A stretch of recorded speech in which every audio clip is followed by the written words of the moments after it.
So, what's going on? The month of July ended.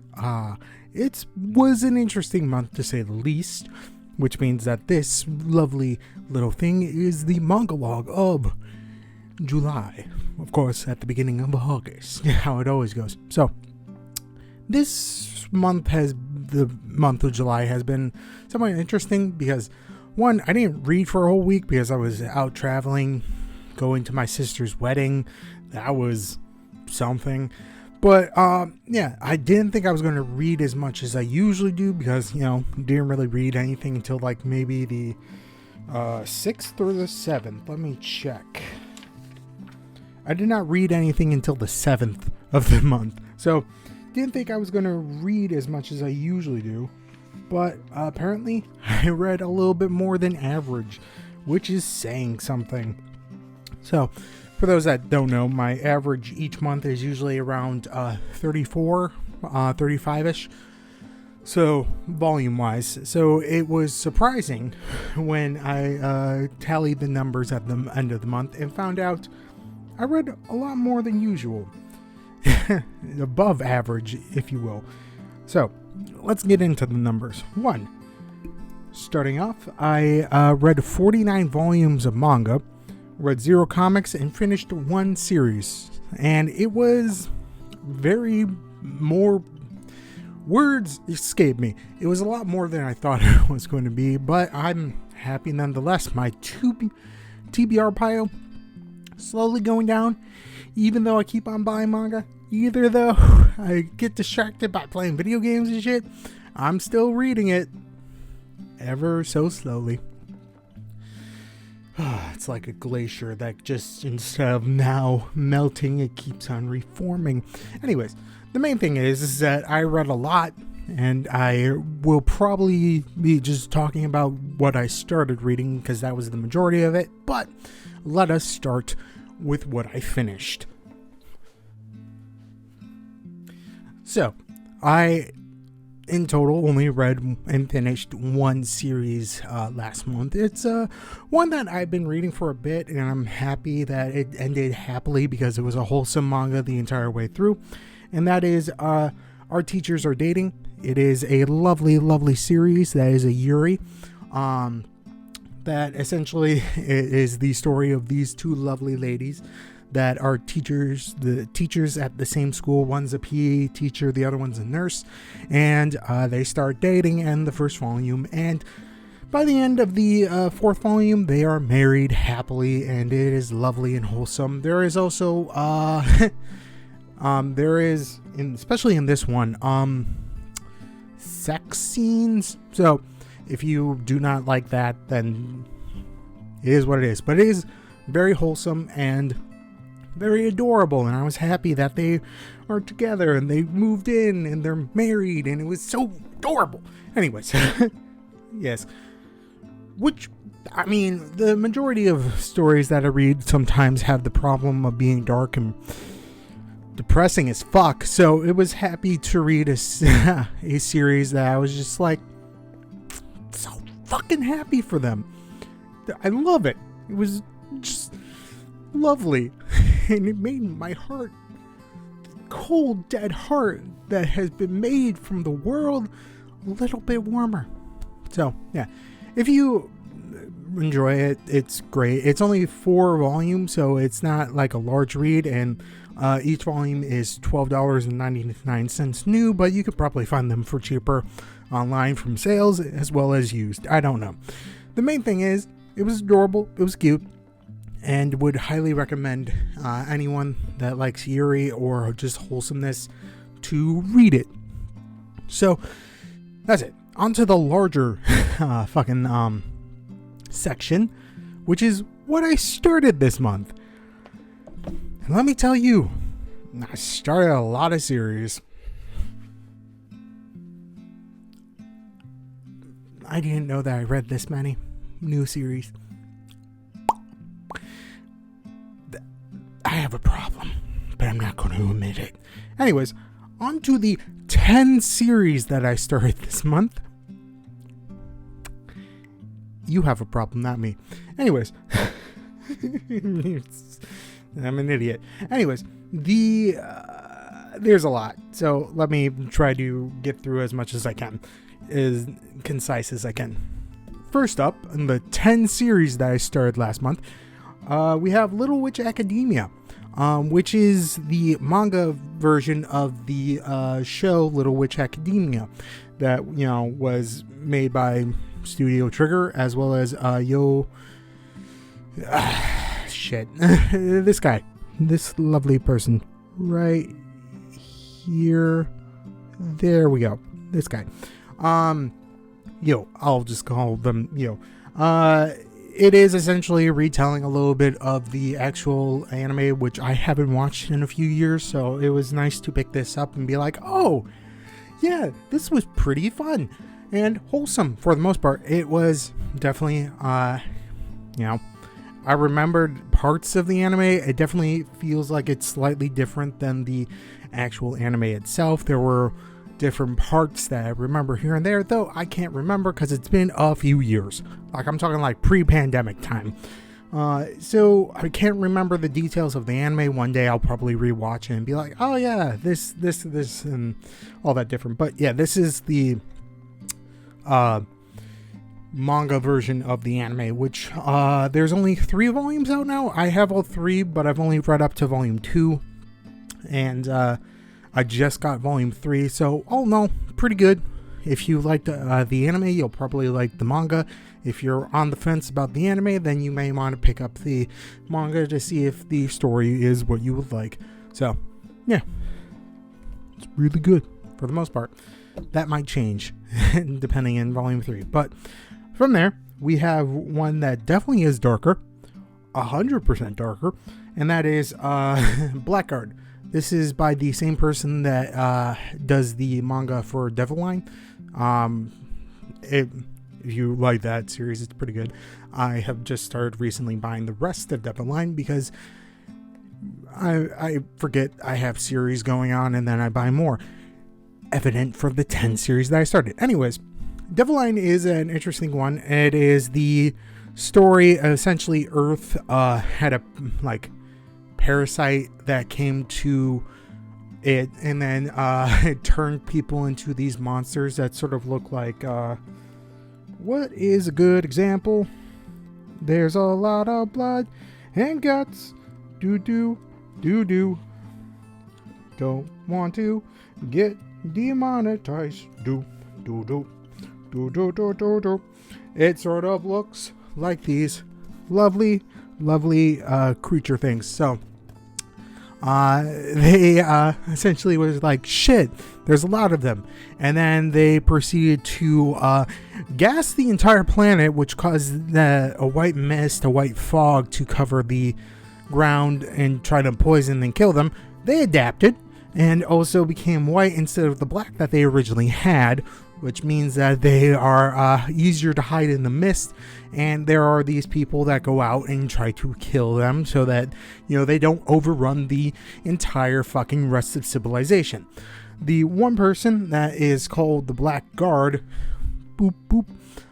he goes in there wearing a cloak and using a sword, and trigger warning, he is really suicidal.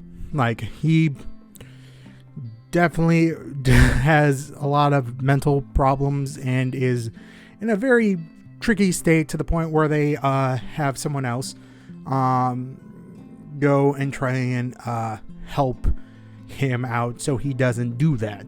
And it's essentially sort of intrigue into why some trying to help this guy not do that, and it was pretty interesting. I bought volume 2. I will continue reading it. I definitely liked Devline, and at some point I will finish reading that series. I bought volume 8 recently, so hopefully I can continue on with that, and then also finish and continue reading this. So yeah, all in all, it's pretty good. It definitely has dark themes, and if you enjoy that type of thing, you will probably enjoy this. If you have ever read Devline, you'll like this. If you've ever not read Devline, I highly suggest it. But yeah, pretty dark and pretty good. On to another one that seems pretty dark, but also pretty good for the most part, and that is Reign of the Seven Spellblades. Boop. So This one is pretty interesting. It's set in a school, and in this world, essentially think in Harry Potter, they realize, oh shit, if someone gets close to me while I'm casting a spell and they fucking lob off my head, I'm dead. So instead, they then began to train in swordsmanship as well as spells and do that. So yeah, it's pretty interesting. And then there's also this legend of these 6 legendary spell blades, which apparently is like legendary and interesting for the most part. And I kind of bought the first one and then bought the next 2 volumes without reading it. Luckily, I enjoyed it and enjoyed the intrigue, and it is somewhat dark. And I don't know why the main character, his name is Oliver Horn. And, I don't know why he seems like a dick. It'll probably come out later on about, oh yeah, this is his tragic backstory. But yeah, it's just an interesting concept where the wizards are just like, shit, if someone gets close to us, they can just stab us. Let's work on swordsmanship. I mean, like, that's a thing that I thought about several times while watching Harry Potter or reading Harry Potter. I'm just like, guns are faster. Like, you can go bam, bam. And I don't know, maybe there are people that know Harry Potter more than me, but I'm just like, you could just pop a cap in a fool. Like, what the fuck? Anyways, interesting concept, somewhat interesting story. I would love to see where it goes. It's not an isekai, which I was surprised about, though that might prove me wrong later on if they reveal in a twist that it was. Hopefully it wasn't, because I read too many isekais. Speaking of too many isekais, the next one is part 2 of Ascendance of a Bookworm. I'm only putting in this section because it specifically says volume 1, and it is sort of a different feel from the first part, which is how you mostly want the different parts to go in a story. So now mine is instead of being just a peasant girl, she is now a priestess in the church, which, surprise, the church is corrupt. Who would have fucking guessed? Anyways, and it's pretty interesting. She's able to read books now because, when she was a peasant in that time, not that books weren't that common, and it was pretty rare that people could even read. So yeah, it's pretty good. Church politics and all that, and I love it. I've read volumes 1 and 2 of this part, and I have volume 3 on my TBR pile. It's too big. One day I'll finish. That's a lie. I keep lying to myself. Almost as if I'm just trying to monologue. Haha, segue on to the next one. It is Monologue for You, Woven for You. This is a Yuri. It's adorable for the most part. Essentially, there are these lovely 2 women. Bam, bam. One has a passion for trying to become a professional performer of the arts on stage and an actor, while the other woman has fallen out of acting, and they get together, and it's beautiful. It's lovely. I bought volume 2 because I knew I was going to like volume 1. I am a simple ass bitch. It's how it goes. So I liked it. It was adorable, and I'm going to continue reading it because I want to know why she quit. I want to know why Haruko, this lovely lady, quit the theater. Why would you quit the theater? I don't know. Anyways, it's hot in this room, and I still have like 5 more. Anyways, on to the next one. Whew. It's really hot in this room. Why? Global warming is a problem. Anyways, the beloved Dragon Knights. The Dragon Knights Beloved. There we go. Is a, I think, romance for the most part. It is a story in which This lovely lady is befriended by a lot of dragons, and in this kingdom there are dragon knights, and they protect the kingdom. And essentially, yeah, her friend here, who I'm pretty sure likes her, but doesn't say anything, or they'll probably eventually become a pair because that's how it usually goes. But for the most part, Melissa, I think is how you pronounce her name, is just a maid in training, and she takes care of the dragons at the kingdom. And then this guy Hubert fucking Hubert is like a main dragon knight who rides a white dragon, who is apparently in the hierarchy of dragons the second strongest after blue, because it's based off of how close they are to the color of the sky. Interesting concept. And essentially she is about to go and become a full-fledged try to go and get more experience and become a full-fledged maid, when Hubert has to go back to his noble family's household to take over the reins from his brother who died. He wasn't supposed to be the next lord, but succession is a thing. And ask Melissa to be like, hey, can you just come back with me? My brother's fiance, well,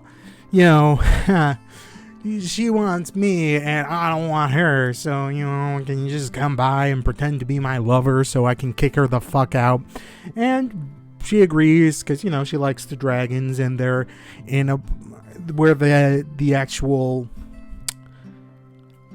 castle is where most dragons are in that area, and they're essentially tasked to protect them. And it's a little bit of intrigue to figure out, what does that fucking fiance of the former lord want, and who is her bodyguard, or are they just weird? I don't know. It's pretty interesting, to say the least. I don't know if I'll continue it. Probably I will continue it and then forget about it, and then continue it and then forget about it, like I usually do.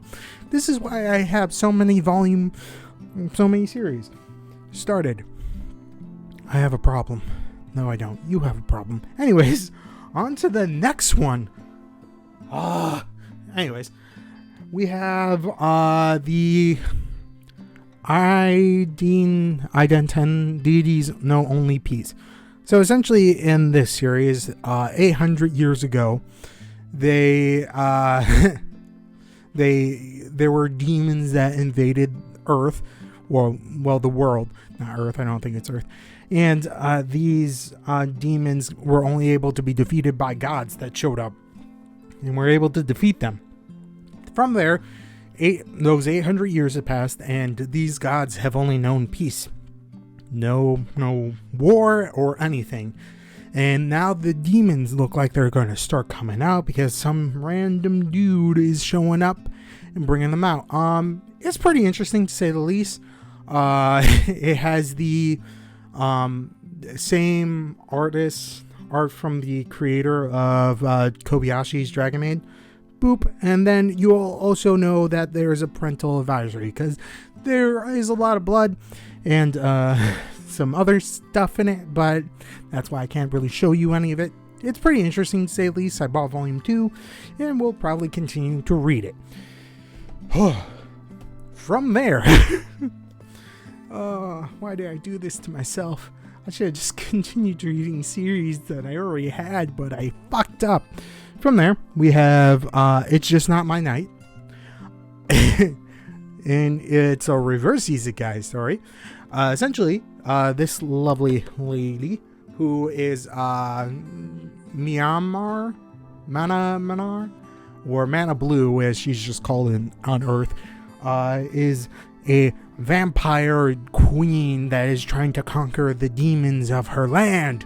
And then a teleportation messed up, and she gets teleported to Earth, where unfortunately, as a vampire, she sucks the magic out of other people. Earth don't have magic, and as a result, she's kind of stuck here and being like, I'm gonna gain back my powers. It sort of reminds me a little bit of that time. No, the devil is a part-timer type of deal where Satan comes to Earth and all that. But it is pretty interesting and funny at points, and just her trying to figure out life and failing horribly and doing stupid shit.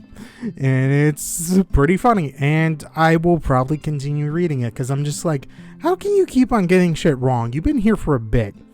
Just ask someone. Like, ask the subordinate that also showed up, you know? Just something. Pretty interesting, pretty stupid at points, but, you know, I need some palate cleansers for the dark grittiness that I sometimes read. Alright, two more. This one, how do I explain this one? This one is Into the Deepest, Most Unknown Dungeon. This one is an isekai. I read too many. I didn't realize that it was an isekai. I just was like, fuck it, I'll grab it. And then turns out it was an isekai. Essentially, this guy, who is known as, I can't show you much of what is happening. His name is what? What is his name? Gene. His name is Gene. He is a regular old person in Japan. He dies and then gets transferred into a new body, born again into a new world. Fantasy wise, unfortunately for him, there's no fucking magic, there's no cheat skills. All he really has is knowledge a little bit from the past, and him being like, fuck it, I'm gonna become an adventurer. Because there are monsters and shit, just no one to cast a fireball or cast magic missile or shit like that. And in this world there is a continent that is the like unknown continent called the Nether region. And essentially people go there to explore it, gain loot and all that, and become super rich and famous. And also there's some problems with how they treat women in this, because they're like, oh man, women are essentially like, they agreed to this though because, you know, want to earn money, but it's a little bit weird for the fact that they're like, oh man, we're gonna treat you differently because you have boobs. And I'm just like, I don't know. They constantly are like, well, are you able to pick me up and carry me back? I'm like, motherfucker, have you seen some people? Like, fucking, like, there are some ladies out here that would fucking destroy me in combat. Like, you really don't know much. Like, the thought process that a lady can't do shit is stupid, to say the least. So, oh no, that annoyed me, but there was so much more information about the world than I thought. It was a lot of reading, you know, some TNA in it, but, you know, it is what it is. I don't know if I'll continue reading this. Maybe I will. Maybe I won't. Maybe it will get better. I don't know. I'm not a horny teenager or a horny adult. So, I don't know.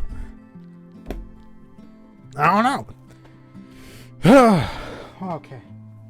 Last one. And then I can get out of this stupid fucking hot apartment. By that I mean this one room. On to the last news series that I read, which was interesting, which I originally heard about from the Manga Sloth, but also saw in the store from time to time, and that is number 5.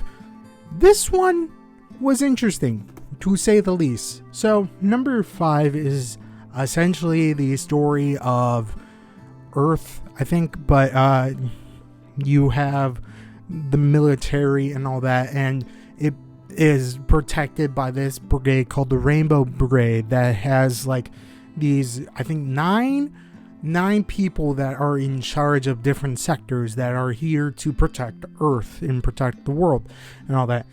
And not really clear right now, but number 5, who is this lovely dude right there, takes this random lady and starts going against the order of the military and the Rainbow Brigade. And as a result, the other people in the brigade suddenly start going after him to, you know, deal with the, you know, betrayer. And obviously they're all superhuman and they are in a different sort of league than most people, so they're the only ones able to go after him. Though they have some strange rule of not going after him or doing anything as a group for some strange reason, because I'm like, after the third person has tried to like deal with him, I'm just like, why is it you could do better? You have multiple people to go after number 5. But nope, they just keep on sending one person at a time. And I'm just like, man, why, like, do they think that they can beat him? And then I find out motherfucker is like the main weapon specialist of the group. I'm like, why the fuck are you only sending one person at a time then? Like, what? I mean, sure, maybe there is a reason why they can only send one person, but that is stupid. I bought volume 2 though, so yeah, I was annoyed with that part, but it is what it is. So after 20 minutes or so of recording this section, I am finally done talking about what I started this month. And so yeah, it's a big chunk that barely even fits on the screen. Woo, look at that. So yeah, a lot of stuff read this month, started this month. Oh, hopefully I don't do the same thing this month in August. Probably won't. I probably will fuck that up. Alright, let me just end this video because my throat is starting to hurt me. I don't know why I did that. Alright, so that's the end of this lovely manga log for the month of July. Hopefully you enjoyed. Hopefully you think about hitting that subscribe button. Think about putting down in the comments what you read this month of July. And what do you think about the stuff that I read? I don't know. This is probably going to be a longer video than most, but it is what it is. Like the video if you liked it. I don't know. I'm terrible at editing the videos, and most people never get to this point anyway, so that's it. Be safe, stay cool, read some manga, and that's it. Bye.